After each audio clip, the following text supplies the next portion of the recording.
ఇక వివరాలకు వెళ్తే ఎయిడ్స్ వ్యాధిగ్రస్తులు మంచి మార్గాన్ని ఎన్నుకోవడంతో పాటు మన ఆరోగ్యం మన హక్కు అనే విధంగా జీవించాలని కాకినాడ జిల్లా కలెక్టర్ షాన్ మోహన్ పేర్కొన్నారు. కలెక్టరేట్ వివేకానంద సమావేశ హాల్లో ఎయిడ్స్ బాధిత బాలబాలికలతో నిర్వహించిన ప్రత్యేక కార్యక్రమానికి జిల్లా collector Shan Mohan joint collector Rahul మీనాతో కలిసి ముఖ్య అతిథిగా హాజరయ్యారు.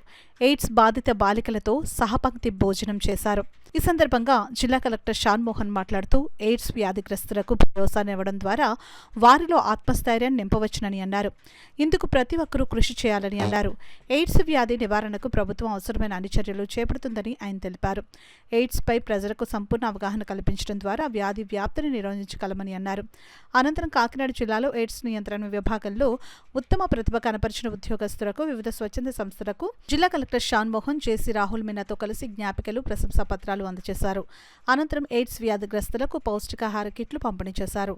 కార్యక్రమంలో జిల్లా ఎయిడ్స్ నియంత్రణ అధికారి doctor Ramesh, DCHS doctor N Swapna, GGH incharge superintendent doctor Vithalarao, ONGC సంస్థ జీఎం సునీల్ కుమార్, రిలయన్స్ సంస్థ డీసీఎం సుబ్రహ్మణ్యం, వివిధ స్వచ్ఛంద సేవా సంస్థల ప్రతినిధులు, విద్యార్థులు తదితరులు పాల్గొన్నారు. హెచ్ఐవి బారిన పడిన పిల్లలతో వాళ్ళ పేరెంట్స్ సమక్షంలో అందరితో జిల్లా administration, especial health department, joint collector గారు అండ్ ఇక్కడికి సపోర్ట్ చేసిన ఓఎన్జీసీ శివకుమార్ గారికి, తర్వాత రిలయన్స్ వైపు సుబ్రహ్మణ్యం గారికి అండ్ రెడ్ క్రాస్ రామారావు గారికి అందరితో కలిపి వాళ్ళ పిల్లలకి ఒక లంచ్ ఆర్గనైజ్ చేయడం జరిగింది. ప్రతి ఇయర్ ఇలాగే ఇక్కడ ఒక ఆనవాయితీగా కాకినాడలో జరగడం, అంటే ఇవాళ నేను బాగా పంచుకోవడం చాలా సంతోషం.